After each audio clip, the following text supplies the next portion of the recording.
میرا نام مسکان ہے۔ میں کراچی کے ڈیفنس ایریا میں رہتی ہوں اور میری زندگی ایک عام لڑکی کی طرح تھی، سمپل اور خوش۔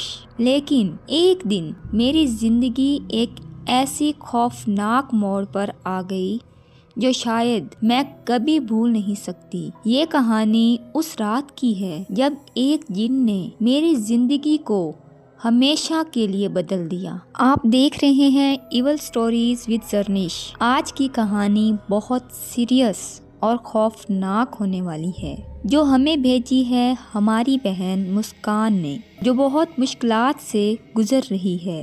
اللہ ان کو نجات دے اس مشکل سے۔ آپ سب بھی دعا کریں ان کے حق میں۔ اگر آپ کے پاس بھی کوئی ایسی کہانی یا ایسا کوئی بھی واقعہ ہے تو ہمیں ضرور بھیجیں۔ واٹس ایپ اور ای میل آپ کو ڈسکرپشن باکس میں مل جائے گا۔ چلتے ہیں اپنی کہانی کی طرف۔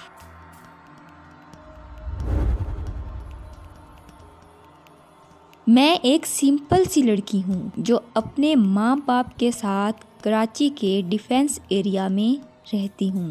میری روٹین کافی نارمل ہوتی تھی، کالج جانا، فرینڈز کے ساتھ ہینگ آؤٹ کرنا اور شام کو گھر آ کر نیٹ فلکس دیکھنا۔ لیکن وہ رات میری زندگی کی سب سے ڈراؤنی رات تھی۔ اس دن میرے خاندان کو انٹیریئر سندھ کسی شادی میں جانا پڑا اور مجھے گھر پر اکیلا رہنا پڑا۔ مجھے اکیلے رہنے میں کبھی بھی ڈر نہیں لگا، اس لیے میں نے سوچا یہ رات بھی باقی راتوں کی طرح گزر جائے گی۔ شام کے وقت میں اپنے روم میں لیپ ٹاپ پر شو دیکھ رہی تھی جب اچانک مجھے ایسا لگا کوریڈور سے کوئی آواز آئی ہو۔ پہلے تو مجھے لگا کہ شاید میری غلط فہمی ہو، لیکن پھر ایک اور آواز آئی جیسے کسی نے زمین پر کچھ گرایا ہو۔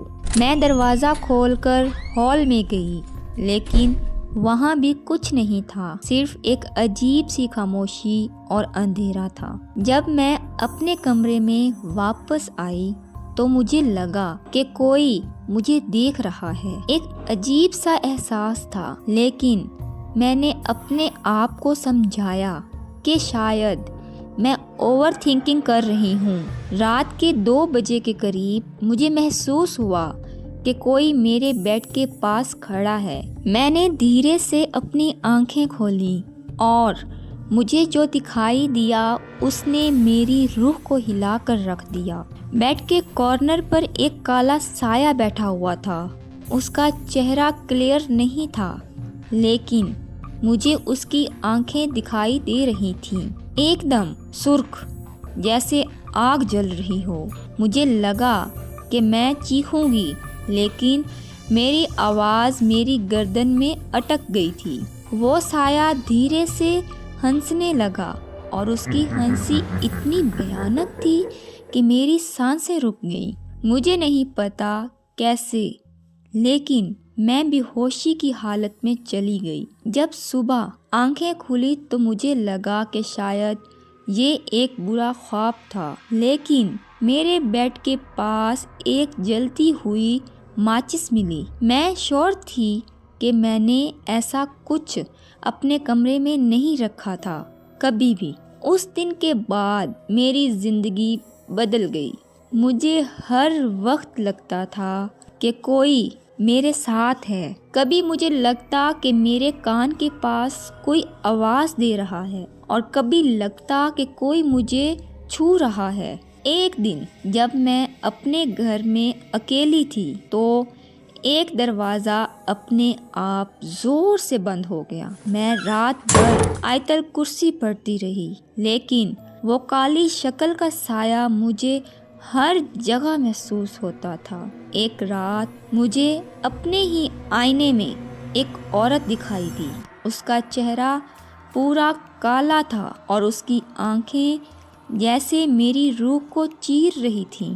تبھی مجھے سمجھ آیا کہ یہ کوئی چھوٹی یا معمولی بات نہیں ہے۔ میرے ماں باپ نے ایک مولوی صاحب کو بلایا جو کہہ رہے تھے کہ مجھ پر ایک جن حاوی ہے۔ مولوی صاحب نے مجھے رخصتی کے عمل سے گزارا، لیکن وہ جن آسانی سے جانے کو تیار نہیں تھا۔ مجھے یاد ہے کہ جب وہ قرآن کی آیتیں پڑھتے تو میری آواز بدل جاتی، میں چلاتی تھی اور مجھے لگتا تھا جیسے کوئی مجھے اپنے اندر سے توڑ رہا ہو۔ ایک دن مولوی صاحب نے کہا، یہ جن کہہ رہا ہے کہ یہ اس گھر کا مالک ہے اور اس لڑکی کو اپنا سمجھتا ہے۔ عمل کے بعد وہ جن کچھ وقت کے لیے خاموش ہو گیا، لیکن مجھے لگتا ہے کہ وہ اب بھی مجھے دیکھ رہا ہے۔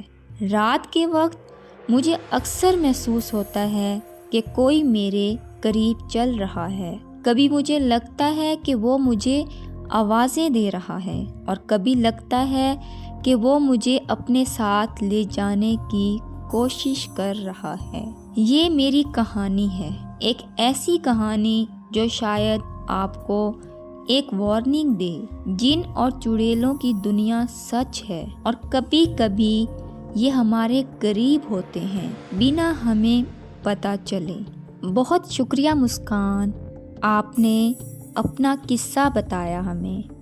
ہماری دعا ہے کہ اللہ تعالیٰ آپ کو اس مشکل سے بہت جلد نکالیں، آمین۔ اگر آپ کو بھی کبھی ایسا کچھ محسوس ہو تو قرآن کی تلاوت ضرور کریں، شاید یہ ایک کالی دنیا سے بچنے کا رستہ ہو۔